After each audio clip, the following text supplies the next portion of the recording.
Hello, everybody. Welcome again to another edition of the GD Report podcast. We've got an exciting topic to go over tonight. I am D, and this is G. the G Man. Always good to see you All right. again. Good to see Even you. though we're recording this in the early part of August, I thought, what better time than August to talk about October? Maybe Absolutely. that's just because I'm anxious for the election to get here in 2020, but. Back in 1972, and we'll actually cover this one here in a little bit, the phrase was coined, and it's funny how much Richard Nixon really still affects the political world today with everything having the suffix "gate" on it because of Watergate. Yep. But also his campaign in 1972, the phrase "October surprise" was birthed. And we'll talk about that, how that's really when it came into prominence. But anytime you lead up to an election in November, a presidential election, people always start to get nervous about what's going to happen. Is there going to be any last minute developments? And we've got the top 11 October surprises of all time to go over today. I was going to do 10, but I could not cut it off. I couldn't find anybody to cut when I was doing the research on this one. So there's some really fun ones. We're gonna do them in chronological order, because that made the most sense. And that also, I didn't have to do rankings that way. So what do you think of, G, when you think of October surprise? Do you think of Nixon? Yeah, I think of Nixon, primarily with his stance on the Vietnam War and, how that all came about.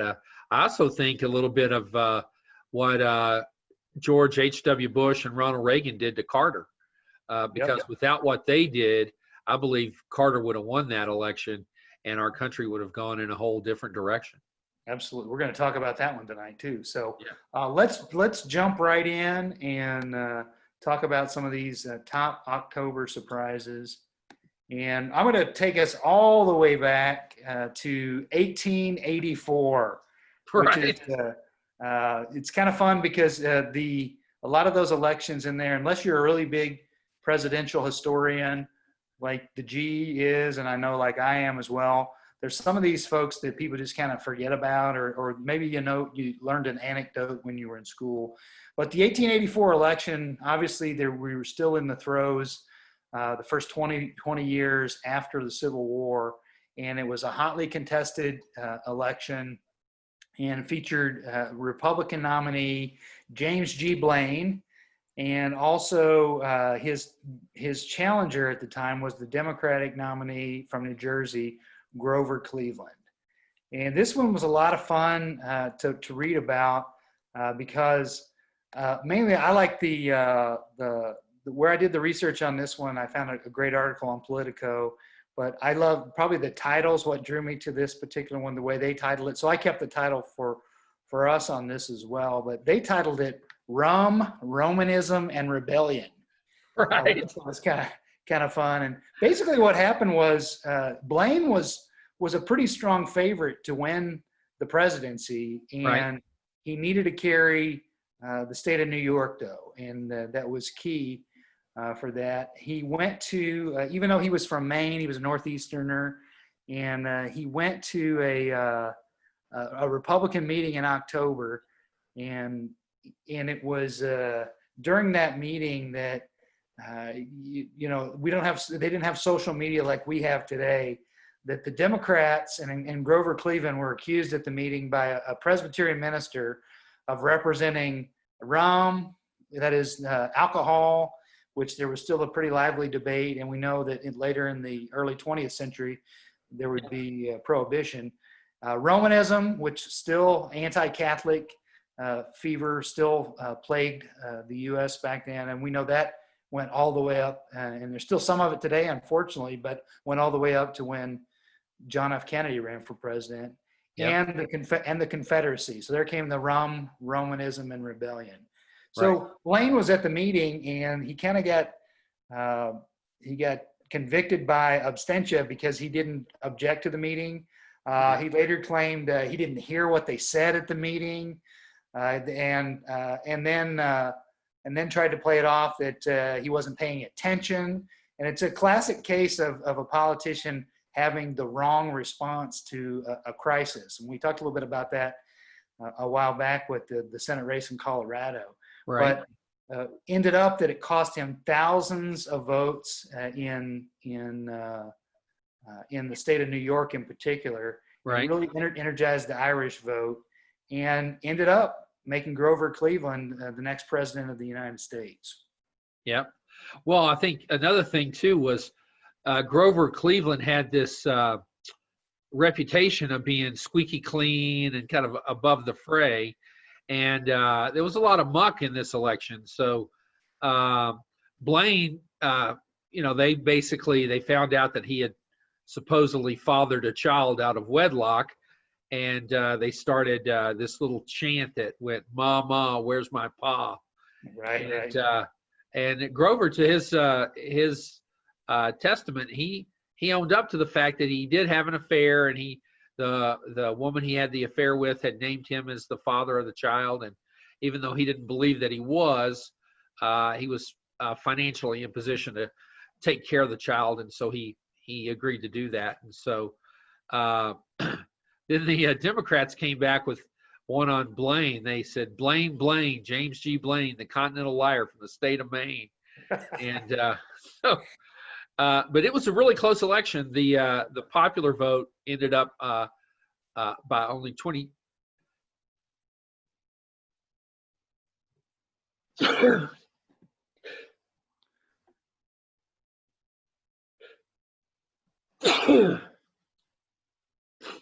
By 23,000 votes. Sorry for that.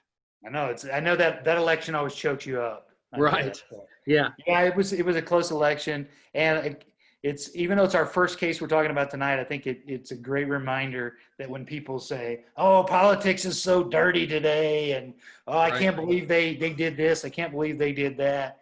Well, the good old days, it's like when you go back and you look at it, you go, it's been dirty for a long time. It's a dirty game. Yeah, it's been dirty probably since the election of 1800, where Thomas Jefferson and John Adams and Aaron Burr were vying for the presidency. Adams was trying for his second term, and he got trounced pretty bad in the Electoral College. That's the first time the Electoral College tied at 36 with Jefferson and Burr. Right. Yeah, so it's been dirty game for a long time. Absolutely.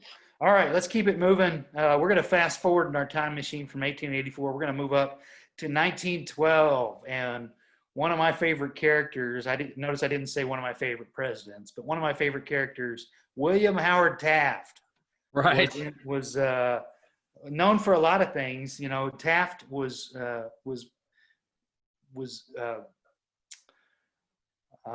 Teddy Roosevelt's hand-chosen pick to be his successor. Roosevelt assumed the presidency after William McKinley had been assassinated, then ran for his own term, and then decided he was finished and was ready for a successor. And he handpicked William Howard Taft, thought he was a great guy. And then he became so disappointed that Taft was a lot more conservative to Teddy's progressivism. And so as Taft began to run for re-election, he ran into quite a bit of problems. And we're going to talk about one of the big ones that he ran into here in a second. But the first problem he had was Teddy Roosevelt. The fact that Teddy Roosevelt decided, hey, this guy's not exactly the candidate that I thought he was. And so I'm going to run on a third party, the Bull Moose ticket, and I'm going to try to win the presidency again. So here he'd been William Howard Taft's mentor, and now he's jumping back into the race to run. Plus, he had an upstart former governor of Virginia, Woodrow Wilson, who that had decided to jump into governor of New Jersey. He was born in Virginia. But Woodrow Wilson was the Democratic nominee, so he was a very big threat. So you really had, it was one of the first really strong cases where a third-party spoiler came into effect. Right. Yeah, Teddy, he tried to take the nomination at the convention and narrowly lost, and he was so ticked off that he decided he would just run as a third party. A journalist asked him how he's feeling about his candidacy, and he said, "I feel like a bull moose." And so his party got labeled as the Bull Moose Party. Right. Yeah. And so imagine having your predecessor, who's extremely popular, decide to get back into the election on a third party. I don't know that we've ever seen anything like that since. The closest I would say would be maybe when there were rumblings that Gerald Ford was going to try to get the nomination in 1980. Right. When he tried to potentially do that. And then they talked about Gerald Ford as a potential vice presidential nominee for Ronald Reagan on that ticket too. So, Right. but Ford obviously had not won the presidency and was not nearly as popular as Roosevelt was. So all these things are going on in Taft's life. He's doomed. He's looking at the split vote on this. And then 1 week before election, the ultimate October surprise occurs when his vice president, James Sherman, dies of Bright disease while at home. Right. So suddenly you've got the case of the vice presidential seat is open. Taft was not in the best health, even though he was portrayed as very fit. He was a very heavy man, known as I've had some debates with the park rangers in Cincinnati at the William Howard Taft home about this, because a couple of those claim it's an urban legend, but he is known to be the only president to get stuck in the White House bathtub. Right. So yeah, I don't think that's an urban legend. I think they're trying to downplay that, but I think that's actually true. Yeah, I do too. And so it's interesting. Here he is. His vice president has passed away, and shortly before the election, they decided that the president of Colombia would receive the votes in Sherman's place, and there was all this questions about, okay, well, who's going to be the vice president, who will fall in to receive those, and I believe we were there's so much confusion in that election that it ended up not really mattering in the long run, because Roosevelt split enough of the vote, but it created enough unease about Taft that I think it could have affected some of the vote that he might have been able to win. Well, and it ended up being a landslide for Wilson. He ended up with 435 out of 531 electoral votes, which is what they had back then. And so he just, basically cleaned his clock and swept into the White House. Absolutely. All right. So very good. We're going to keep the time machine moving and jump fast forwarding to 1940. We're getting closer and closer to the origin of the October surprise term. But 1940, Franklin Delano Roosevelt going to seek an unprecedented third term against Wendell Willkie. And a lot of people in today's environment might not recognize Wendell Willkie's Republican Party from a standpoint that was a lot more progressive. And Willkie actually tried to outflank Roosevelt on the left with some of his progressive politics and some of his ideas. And a big play in that election was working to win the African American vote. And so Willkie had a strong civil rights platform, and also there was it's funny, again, we talk about how everything repeats itself in history, and FDR had a press aide that got into a fight outside of Madison Square Garden, and he was white, and he got into a fight with a black police officer, and he kneed the guy in the groin, and the police officer, and it turned into a huge scandal that was played up in the press. And as here's this white elitist attacking an African-American professional, and just showing the treatment that they felt, that his FDR's opponents felt, this is how they really feel about African-Americans. And so created a bit of a controversy. So Steve Bannon is not the only person, and Stephen Miller that create controversies for their bosses, that their bosses have to try to clean up. So Roosevelt was thinking, I've got to you know, Wilkie's got this strong civil rights platform. We've got this incident that's happened. And so, and that happened in October, the incident outside Madison Square Garden. So Roosevelt's thinking, I've got to come up with something here to try to clean this negative press up. And Roosevelt was not a political novice by any means. And so days before the election, he promoted Colonel Benjamin Davis to brigadier general. And this was the first African-American to reach this rank. Yep. And then he also announced the creation of the Tuskegee Airmen. And so while some people viewed it as a political ploy, politicians just like Roosevelt knew the effect of those kinds of things, and ended up, Roosevelt won 55% of the popular vote. Right. Yeah. You know, some historians have called this the most important election in American history because Wilkie, well, the nation was kind of gripped in a kind of where we are now in an isolationist period. And even Joe Kennedy, the father of John Kennedy, said America would be stupid to get involved in another European war. And, you know, Wilkie was on that side. He thought the U.S. should stay out of it at all costs. And Roosevelt, you know, had the foresight to enact the Lend-Lease, which a lot of people thought was unconstitutional. And you know, historians think that without Roosevelt getting reelected to this election, the world would look a lot different today than it does. Absolutely. Absolutely. Very, very important election. And there was a lot of controversy about Roosevelt seeking that third term. And we saw later that Republicans sought to and were successful in changing the Constitution to where the presidency can only be 2 terms now. Right. Yeah, that was basic because you know, the Republicans were jealous that they had gotten beat 4 straight times, and you know, before that, they had a pretty good monopoly on the White House. You know, you'd get an occasional Democrat here and there, but Republicans pretty much dominated, and so they felt a little embarrassment having lost 4 in a row, and so as soon as they got the votes, they pushed through a constitutional amendment to limit the president to 2 terms. So absolutely great. One final note about that: after the election, Roosevelt sent Wilkie over to meet with Roosevelt and basically outline what their plans were for going forward and getting America prepared to join the war when it came.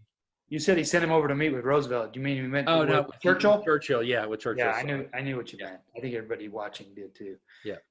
Yeah, it's interesting when you look at the history of the presidency, how up until probably 2017, most presidents utilized the ex-presidents and sometimes even the ex-candidates to work on initiatives on their behalf. And I think that helped with some of the unity in the country. I know when Harry Truman was in the White House, he worked with Herbert Hoover on some initiatives that really helped rehabilitate Hoover's image. So, right. All right, we're going to keep the time machine rolling, and we are going to jump forward to 1972, a hotly contested time of American politics. Long, laborious war in Vietnam had been going on back beginning, depending on how you look at it, possibly at the end of Eisenhower, definitely some military advisors during the Kennedy administration, and then obviously Gulf of Tonkin with LBJ escalation. Right. And then Nixon running in '68 on a campaign that he's going to end the war, only to escalate the war. And Vietnam was the first war prize really that America couldn't win. Right. And couldn't accept the fact that they couldn't win. And so we kept trying and kept trying and kept trying. And so this is the year that the October surprise was really, the term was really born. And I know, G-Man, you've got some background on that one. You want to take the lead on this one? Yeah. So, looking at the Vietnam War, Nixon, Nixon to me was and I say this, everybody knows about Watergate, but to me, he was the king of dirty tricks. He had a enemies list that had a lot of journalists on it. He was just flat out paranoid. Probably today, people would say he was bipolar. He did a lot of shady things. So in '68, there was a movement on to basically end the war then, and he sent delegates over to negotiate and have the war keep going, which greatly benefited him at the time. And then, as we know, it kind of turned around and bit him in the rear end. But specifically, what happened here was, as the election was ramping up and McGovern was, running on a get out of Vietnam platform and seemed to have a lot of momentum, especially with younger voters. Henry Kissinger up and announced that peace was at hand. And of course, we know that wasn't true. They actually ended up ramping up the war in Cambodia and, creating a whole nother set of problems and things for people to protest about when they found out about it. So, yeah, absolutely. There was a lot of, all of Nixon's dirty tricks in every election he ran, if we're really going to be honest. Yeah. But it's particularly in the beginning, once he won the presidency, his whole goal was re-election in '72. And right. he was bound and determined to do whatever and use the powers of the presidency, either legal or illegal, to do that and to accomplish that, which is pretty scary when we look at that in today's terms and today's occupant of the White House as well. But McGovern, like you said, was a polar opposite. And Jordan McGovern was a very good man and very, very solid man, very principled man. But he struggled with his campaign. His campaign was run by a lot of younger staffers. He had his own issues where he picked Thomas Eagleton, the senator from Missouri, as his vice president. And then it became known that Eagleton had electroshock therapy to treat depression. Right. And ended up dumping him unceremoniously from the ticket and adding Sergeant Shriver as his running mate. So a lot of things going on there. And then for Nixon to announce, oh, by the way, yeah, we've got a secret deal, and it's actually a peace agreement with the North Vietnamese, and like you said, come to find out later, it wasn't the case at all. And we all know how the Nixon presidency ended, but it was the ultimate October surprise in announcing some really great news that only the president who was running for re-election could have done. And we know that he went to a landslide re-election victory in '72. Yeah.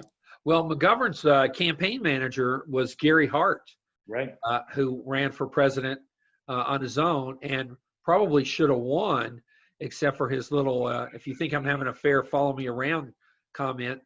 Turns out he was having an affair and he got outed and his candidacy plummeted. So yeah. Don't pose for pictures on the SS Monkey business with your mistress on your lap mistress when you've claimed that you're not having an affair. So right, yeah, exactly. Yeah, very, very. All right, this is a lot of fun. I'm having fun tonight. A lot of surprises, a lot of memory lanes for me. Some good, some are painful. Let's fast forward to 1980, and you already alluded to this one, but Jimmy Carter had been served his first term. Was a relative political unknown when he ran. Yep. Really was one of the first candidates to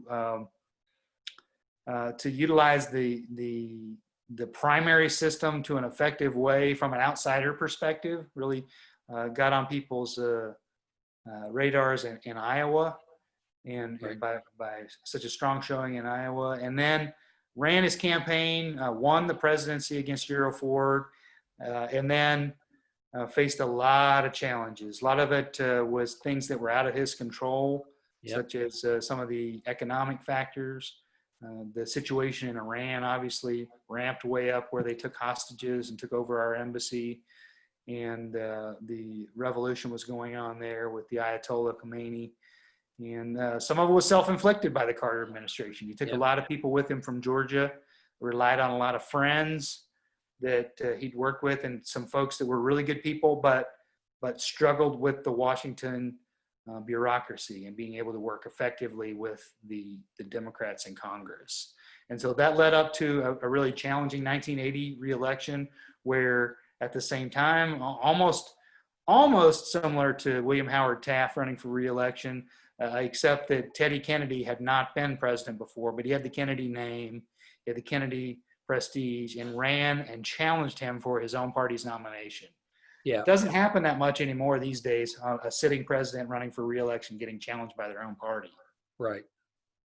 Yeah, like today, Trump, he basically was given the nomination by acclamation. Yeah. So, well, they basically canceled the primary in a lot of states, even though there were a few, William Weld being one of them, the Republicans that wanted to challenge him openly. Right. So what we know about this is that George H.W. Bush, who was Reagan's running mate, who actually came close, most people don't realize this, but he really came close to beating Reagan in the 1980 race for the nomination. Yeah, I think people forget how bitter that was too. It was a big move for Reagan to pick HW as his running mate, because a lot of people had to swallow some bitter pills. Right, and so I think so. What HW did was, he had served as a CIA director previously. Had a world famous Rolodex, and as we now know, he basically interceded and basically told the Iranian government that if they kept the hostages and didn't harm them till after the election, that the Reagan administration would be favorable to them. And as we will see coming up, that they actually were in another really illegal event. But they kept the hostages. Carter succeeded, at least in his mind at the time, in thinking that he got them free, and they actually came home on the day of the inauguration. Yeah, it's the Reagan administration always claimed that they had nothing to do with it, that nothing untoward had happened, but it sure does not pass the smell test. Right. Yeah, you're right about that. Yeah, it sure doesn't. So, but just, another in a long line of dirty tricks that politicians have pulled to try and get to the top job. Yeah, and anything like that, it's the true definition of an October surprise is working to make your opponent look bad. It may not be something that makes you look good. It may be something that makes your opponent look bad. So right. Related to all that, you fast forward to 1992, and George H.W. Bush had taken the mantle from Ronald Reagan and won the presidency in his own right in 1988 against Michael Dukakis, and had continued the Reagan era and the Republican domination of the presidency. And he was up for re-election. He faced a young upstart from Hope, Arkansas, named Bill Clinton. Yep. And then also a third-party candidate, which you're very familiar with, from Texas, a little gentleman by the name of H. Ross Perot, who ran a pretty spirited third-party candidacy. People forget about that a lot. He did. I think Ross Perot. So just to recap, he was doing pretty good in the polls, and he suddenly dropped out. He claimed that the FBI was harassing his family, and for all we know, they might have been. But then he was out about 6 weeks, and he jumped back into the election, and he took 19% of the vote, and basically most historians believe siphoned most of those votes away from George H.W. Bush. Right. Handed the presidency to Bill Clinton. Yeah, it's hard to know. Yeah, most people believe that. It's just that's one of those things that it's so anecdotal. It's hard to really know how people it really would have voted if they hadn't had that choice. There's debate right now in 2020 about that with the potential Kanye West candidacy. And right. I saw some studies today where he may get some votes, but Trump better be careful that it may not be siphoning votes necessarily from Biden. It could be just people that wouldn't vote for Trump anyway. So right. It may not be something that helps him. But back to 1992, we all know that during the Reagan administration, there was a whole nother operation happening called Iran-Contra, where interestingly enough, in the 1980s, if you grew up in that era, you were raised to hate Russians and hate Iranians. And they were thought to be our mortal enemies. And at the same time that we were all told about all the terrible things they were doing. And by the way, professional wrestling played a part in that when you had the Iron Sheik versus Hulk Hogan constantly. Right. But our government was selling weapons to Iran illegally against the arrangements and the treaties that we had, and at the same time funneling that money to anti-communist militias in Nicaragua called the Contras. Well, so, and a lot. Go ahead. No, you go ahead. I was going to say a lot of people think, speculated that this was the quid pro quo for holding the hostages. Absolutely, and so the prosecution, as they tend to do, take a little bit of time for these things to work through. Back when we actually had an independent counsel statute, by the way, which was done away with after the Clinton independent counsel. Right. But Lawrence Walsh was the independent counsel, and he indicted 4 days before the election, by the way. 4 days before the Bush-Clinton election, he indicted Casper Weinberger for lying about his involvement, who was the former defense secretary under Reagan. Yep. And Republicans obviously hit the roof where, oh, this is political. This is, the timing of this indictment, which I just heard them complaining today as well. It's always funny to me, the things that it seems like our friends on the right don't want to happen during an election year. As long as it's negative towards them, they don't want it to happen. Right. But Bush lost, obviously, the election. But before he left a nice little package for the American people by pardoning Casper Weinberger for his involvement. Right. Yeah. Funny how presidents use those pardon powers to their own end game. So, yeah. Bush maintained the whole time that he didn't know anything about it, that he was kept in the dark, and anybody that knows anything about American politics knows that was totally false. He knew all of it. In fact, he might have been the mastermind of it, him and Oliver North. So, yeah, I don't like to picture Oliver North as the mental mastermind of anything, but I agree. Right. All right. Let's keep going. We've got a few more to go. We're starting to get into the contemporary ones now. The 2000 election was obviously contentious. We had a sitting vice president running to almost much like H.W. Bush was looking to continue the 8-year run of Ronald Reagan. Al Gore was running to continue Bill Clinton's 8 years. We'd just gone through impeachment, where Bill Clinton had been impeached but not removed from office. Al Gore made, in my opinion, the huge strategic blunder of trying to distance himself too far from Bill Clinton. Right. I think he thought that the impeachment was a bigger deal, even though it was over personal issues with Bill Clinton and Monica Lewinsky. And then you had the upstart governor from Texas, George W. Bush, son of the president. So you had dynasty versus dynasty. And the polls going in were neck and neck. But it's amazing when you do the research on this, on who actually broke the scandal in October during that election run. But it was actually Fox News that broke the scandal. That 24 years earlier, George W. Bush had a DUI for drunk driving in Maine. Okay, 1976. Right. The question I always had about this one, G-Man, is how drunk did you have to be to get a DUI in 1976? Right. Yeah, and in Maine, where your family is a household name. Yeah, so I'm guessing he was. I never saw the breathalyzer test or if the numbers were ever recorded, but he had to be pretty drunk and pretty unsafe to drive.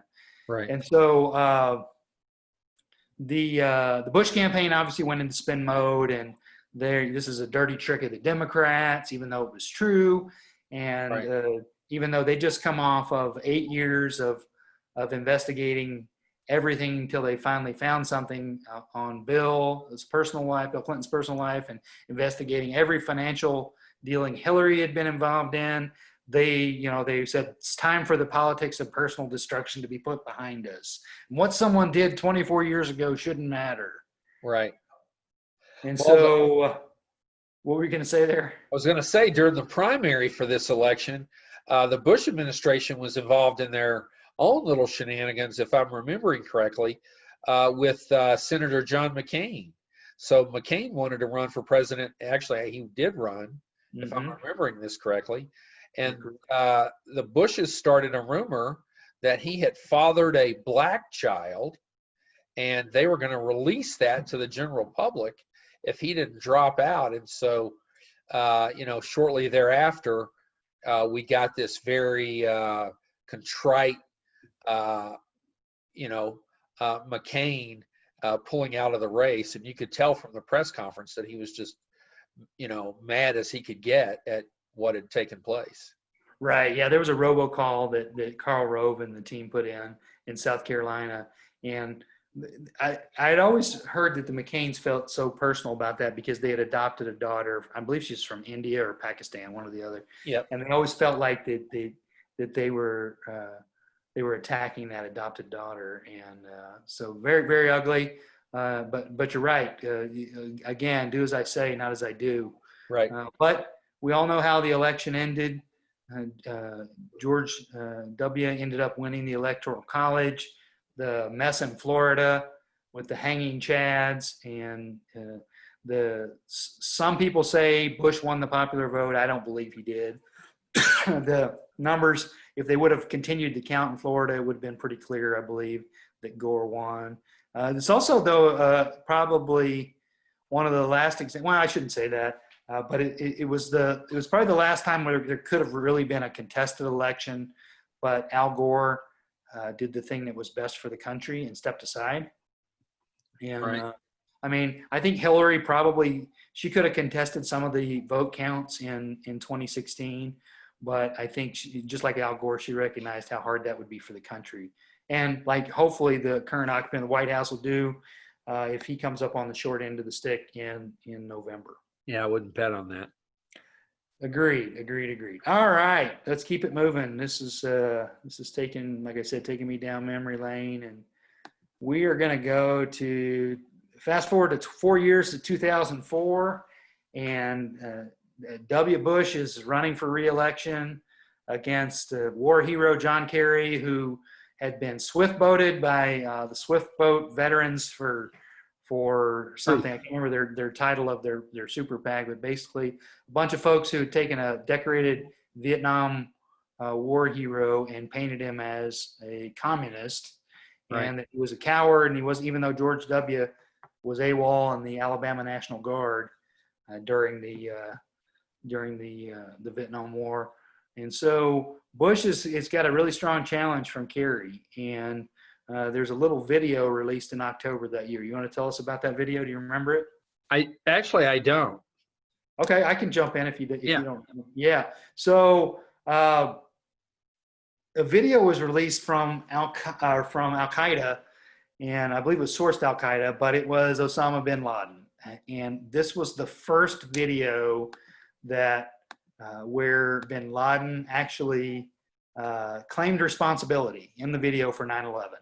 Right. Okay. So he goes on and claims responsibility. He calls Bush a dictator. He mentions the Patriot Act and how he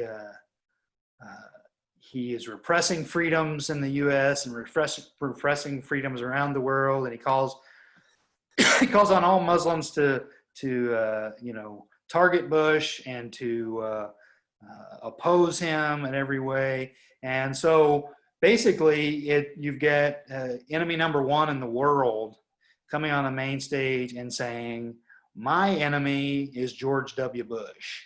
Right. And so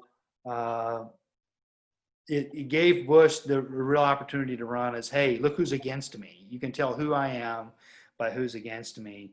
And while it undercut Kerry and the Democrats' ability to criticize Bush on the Patriot Act and some of those things, because when they did at that point, they're basically agreeing with bin Laden. Right. Yeah, I'd forgotten about that video, but once you started talking about it, I remembered it, and I remembered what a big deal it was when it came out. And because before then, people had speculated that it was Al Qaeda, but nobody really knew for sure. Some people thought it was the Saudis because 17 of the 19 hijackers came from Saudi Arabia.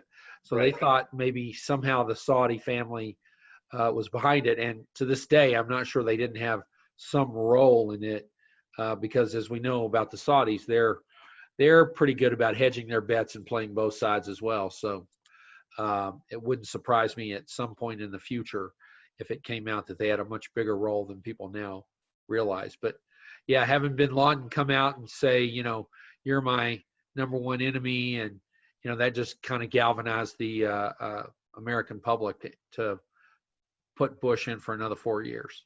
Absolutely. Made the difference, I think, there at the end to really push him in. It was a close election, but Bush ended up winning re-election over John Kerry. That was a tough one. I was at not long after that election, I was in Arkansas at the dedication for the Bill Clinton Presidential Library. And I can remember to this day, you had let's see, Jimmy Carter, H.W. Bush, Bill Clinton, and then George W. So you had 4 presidents in attendance there. And I still remember to this day that I was not in the VIP section. I know that's a shocker, but I was pretty close to it. And I remember when John Kerry, also in attendance, walked in, he received a standing ovation from the crowd. So tough one for everybody. So, all right, we're going to keep it rolling. We got a few more to go, and these are some fun ones now too. 2008, you already mentioned that Senator John McCain ran for president in 2000, and he always had that maverick moniker, and as an outsider and somebody that really, would reach across the aisle when necessary, or when he thought he could have that bipartisanship. Well, 2008 was his year to win the nomination. In a lot of Republican circles, if you wait your turn long enough, you become the candidate. In 2008, it was John McCain's turn. He was obviously a decorated POW, war hero. Got very good conservative bona fides, but like I said, was willing to work across the aisle too. So pretty well liked, pretty formidable candidate.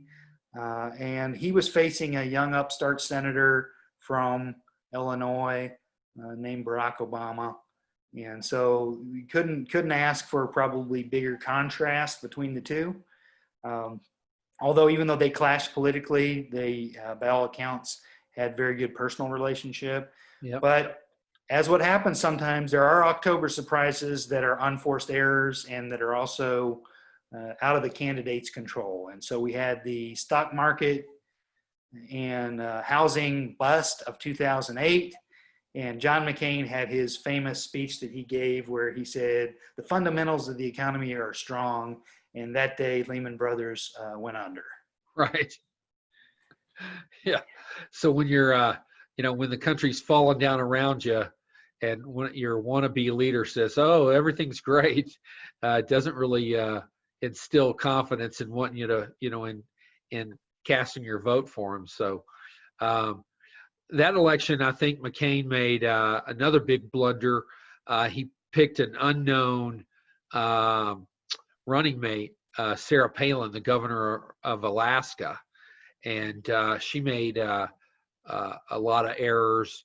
By all accounts, she was hard to keep on message. Early on, she determined that McCain couldn't win, which it ended up being a fairly close election. He probably could have won it.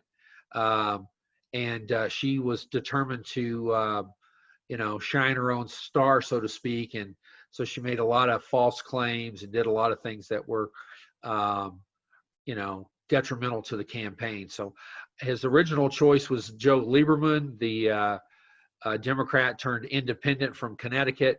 And I think because they were good, close friends, and I maintain to this day that if he had pulled the trigger and he had picked Lieberman as his running mate, they probably would have won that election. It would have been a lot closer, that's for sure. I think the challenge in any presidential election is when it becomes a change election, and you're not the candidate of change. It becomes really hard. Right. And so you have to, if it's a change year, you have to really cast yourself as the change candidate. A couple other gaffes, just because I like to point them out about Senator McCain. But a couple other ones that I remember from that election was there was one interview where John McCain was pretty well known for he was an interesting cat with the press because he really enjoyed interviews. He enjoyed it, but sometimes he'd get a little bit crabby and a little bit cranky. And I remember one reporter asked him, how many houses do you own? And he couldn't remember how many houses he owned. And so he snapped back at the reporter and said, I'll have my staff get back to you. And that one played over and over again. Right. And just made him seem out of touch. And then the other thing was, if you remember this one, G-Man, is his campaign made the decision that they were going to suspend their campaign and return to Washington with the crisis going on. Right. Missed the debate, and it was a big blunder because the thought was a good thought, but it made him look like he can't handle more than one thing at once. Right. And so it really cast him in the wrong light. So, all right, let's keep it rolling. 2012. I think I've got that one on the list. Yep. A secret videotape, and no, not the one we're going to talk about in a little bit that had Billy Bush on it. The Hurricane Sandy. People forget about Hurricane Sandy. Barack Obama is running for re-election. He is up against a former governor of Massachusetts, and G-Man knows one of my not so favorite politicians, Willard Mitt Romney, and he with Hurricane Sandy going on, a lot of people they want to view that as an October surprise, but it wasn't necessarily. I mean, it's obviously out of everybody's control. There was the hug between Chris Christie and Barack Obama, where Republicans to this day really get pissed at Chris Christie for hugging Barack Obama, which I don't know what he was supposed to do, put his arms up and stop him. I mean, the president was using the power of the presidency to go and look at how he could help the folks of New Jersey and New York that had been suffered the loss of that. Right. So what the real October surprise was, though, was the release of a secretly recorded tape from a Willard Mitt Romney fundraiser where Romney was at a cocktail reception with a fundraiser, and he basically belittled half the population. And his exact quote was, there are 47% of the people who will vote for the president, meaning Obama, no matter what.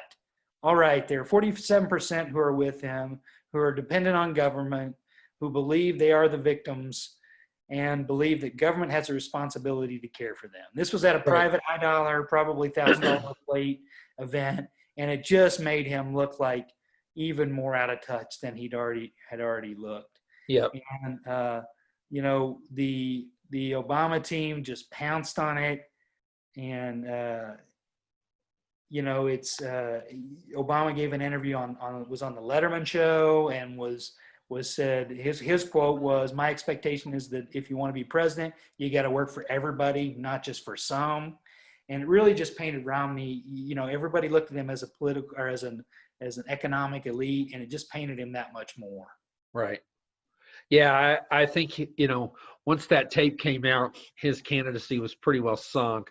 I think it was going to be an uphill battle for him to win anyway, because when he ran in 2004, obviously he didn't get the nomination, but when he ran against John McCain, he was a lot different. He was more of a centrist candidate, more like the governor of Massachusetts, which he had served as. And that's no mean feat to become a Republican governor in Massachusetts. And, he did a lot of interesting things there. He basically enacted what later came to be known as Obamacare, which we still have today. Romney did it first in Massachusetts, and he did it really well. In fact, I think even today, their uninsured rate is around 2.5%. Right. So it's working in Massachusetts. It probably would work across the country if Republicans would just, if a Republican had been in the White House and had promoted it, it would be universal now, and nobody would be complaining at all. Yeah, they have about 0% on uncovered children in Massachusetts. So every child's got coverage there. So yeah. Yeah, and so, Yeah, but by the time he ran in 2012, the Tea Party had, the landscape had changed in 4 years. The Tea Party had gotten its grips in the Republican Party, and he had to run hard to the right. Used to, you would run hard to the right in the primary, and then you would pivot to the center during the general. Well, the way things have developed now is that you have to run hard to the right, and you just run really hard for the general, but you don't get to come back to the center, and that really hurt Romney in this race. absolutely. All right, we've got one more year, two surprises, and then we're going to talk about our predictions and take us home. But 2016, October 7th, a day that will live in infamy, when the Washington Post published a video forever known as the Access Hollywood tape, where Donald Trump was caught on a hot mic talking to Billy Bush, the entertainment reporter, and declared that he could do anything he wanted to women. And the exact quote is, "I don't ever wait. And when you're a star, they let you do it. You can do anything. Grab them by the pussy," and end quote. Yep. And I say that as a quote. And the reason that I always like to quote that is because I think he gets a free pass when people don't quote it, because it doesn't show how terrible it is. Right. Well, as we know, some of us knew going in. Most of the country knows now. There are a lot of ways to describe Donald Trump, but crass and vulgar are the two at the top of my list. He doesn't care about anything. Right now, all he cares about is getting reelected, and he will do anything and everything within his power to make that happen. I think nothing is out of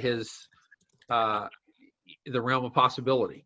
I mean, we've heard lately that, we already know that Republicans are, not just Trump, but other Republicans, say Brian Kemp in Georgia, have done shady things like shut down polling places so that makes it harder for minorities to go vote. Now they're talking about, since so many states are going to have mail-in ballots, they're talking about, cutting the staff of the Postal Service so that ballots won't reach their intended target in time. Yeah, and it's just blatant. I mean, I know there's like in Georgia, you mentioned them, but I know that the Attorney General and the governor there in Georgia are looking at restricting mail-in voting just for DeKalb County. Right. Just for one county. And it's like, why would you do that other than the fact that it's majority African Americans in that county? And it's just so overtly right out in the open and blatant that it's But back to the tape, I mean, it did seem like it was going to be the scandal that would deep six his candidacy. You saw Republicans like House Speaker Paul Ryan denounce it, start to distance themselves from it. But the part that always got me about it, G-Man, was that while people denounced it, and some even said they wouldn't be vocally supporting his candidacy, they walked a tightrope, and you didn't see the people cross over like they are this time. Right. In 2020. You saw people like George F. Will and things like that say it was disgusting and the tape was terrible, but they wouldn't pull the trigger and say, but I'm voting for Hillary. Right. And so because they didn't go that far, it gave people a license, and it gave him some cover, I believe, where people still voted for him. Well, I know I've read accounts of what happened after that, and he, from what I've read, he was ready to drop out of the race. He didn't think, first of all, he didn't expect to win, and he really didn't think this was something that he could come back from and save face. And Steve Bannon, who's kind of a pretty gruff figure in and of himself, he got in Trump's face and basically said the one thing that he knew would push Trump's buttons. He said, "You don't want to be a quitter, do you?" And then just kept harping on it, quitter, quitter, quitter. And, just made Trump like a bull seeing red. It got Trump's dander up, and, he vowed to stay in the race. And, whereas, most candidacies, that would have been enough to sink them. Yep. I mean, you gotta, one thing you got to give it up to him on is he does not have that much quit in him. Yep. And he's come back from a lot of different things and a lot of grotesque things. So there, it definitely was a challenge, but he was given a gift that same election on Yep. October 28th when the former FBI director, who he would later fire during his first term, Right. James Comey, released a letter and that he had sent to Congress saying that while the Hillary Clinton email investigation had been closed and she had not been found guilty of any personal impropriety, was reopened now because of new evidence. So you've got Right. about 9-10 days before the election, you get the FBI director saying, "Oh yeah, about that whole thing. Yeah, we're investigating her again." Right. And it Yeah. really, So that go was ahead. totally against FBI protocol. He shouldn't have released anything. It's against the FBI's own policy to talk about ongoing investigations. They're happy to talk about them once they're concluded, but he totally broke protocol. Released this letter, and in what already was a tight race, although Hillary had the lead in most polls. Comey's letter, I think, really influenced a lot of voters to kind of either sit it out or cast their vote for Trump. And then let's not forget, the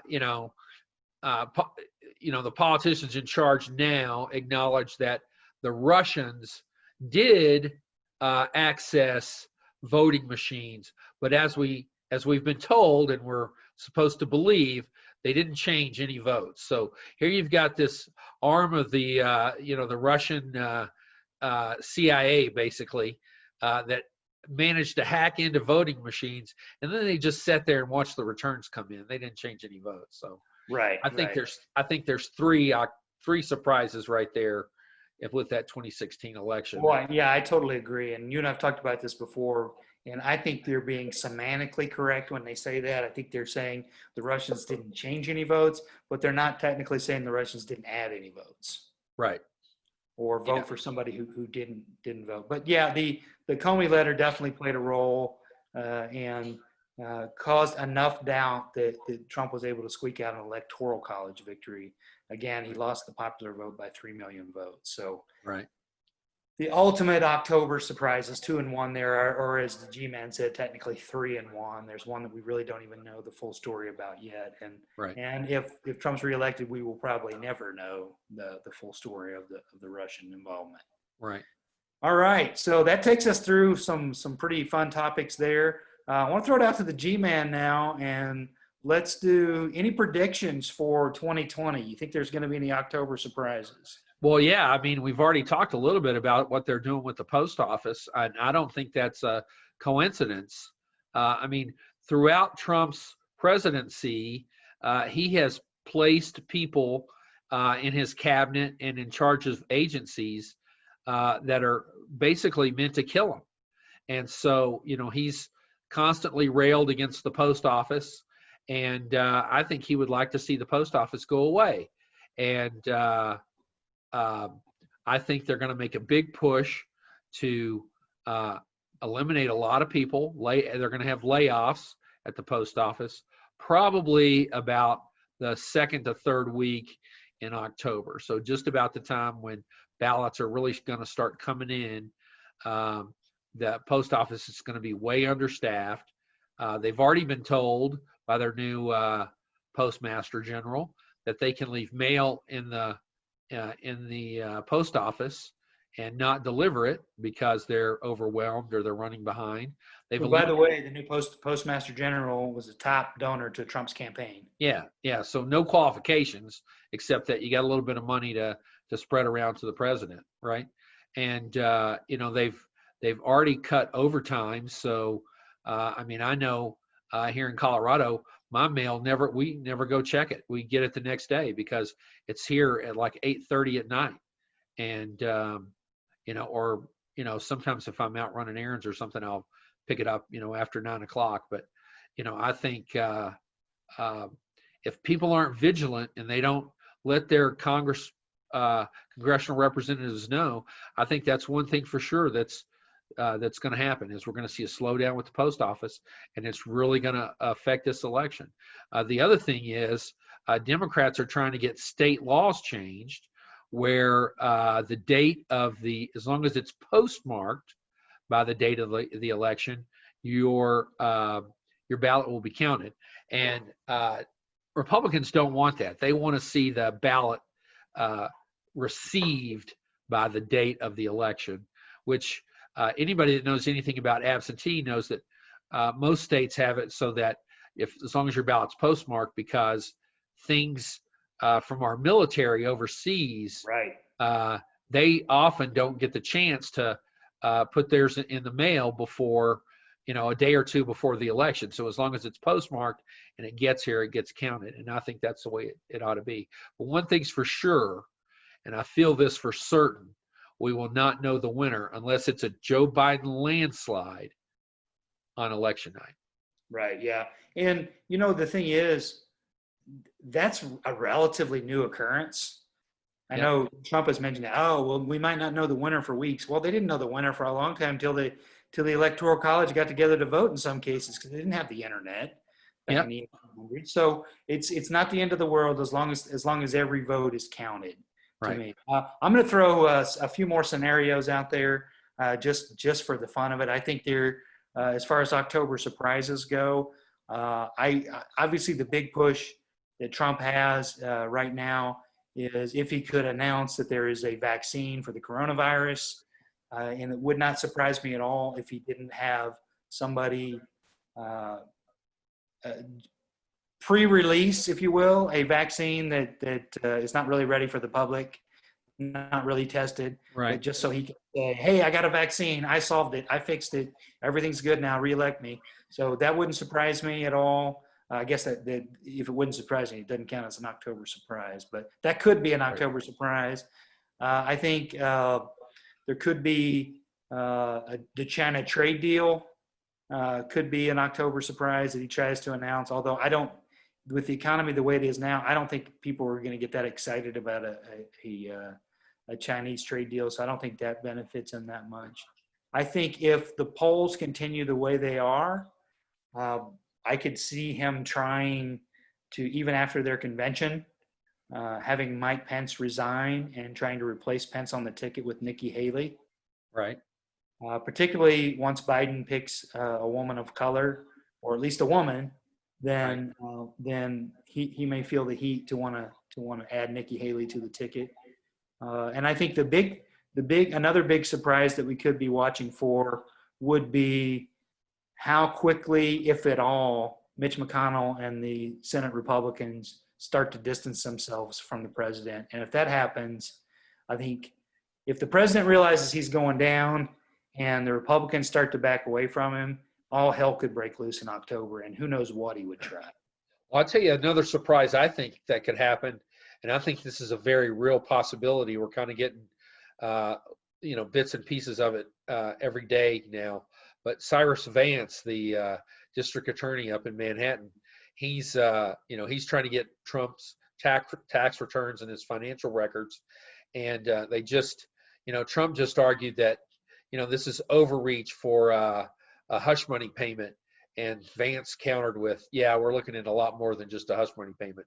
So I think that the Trump administration, or at least Trump, knows that he and his kids are in a lot of trouble, and then Biden came out either today or yesterday, I can't remember, and basically said he wouldn't stand in the way if a Justice Department investigation wanted to look into Trump's dealings and bring charges against him. So I think one thing I think we can look out for that with almost certainty if Trump loses is that his last day in office, the letters that he leaves for official business is one that says, "I have pardoned myself." Right. Yeah. I agree. Hey, another great GD Report podcast, if I say so myself. It's very enjoyable. Always like to wrap up and say, everybody, make sure you get registered to vote. We've talked about it. Yep. Learn your state's laws, learn the deadlines. We'll throw up the link on our website too as well if we need to for different voting rules. So make sure you're registered. That's the big difference we can make. Any last words, G-Man? I will see you next week. Take care, everybody. Bye-bye.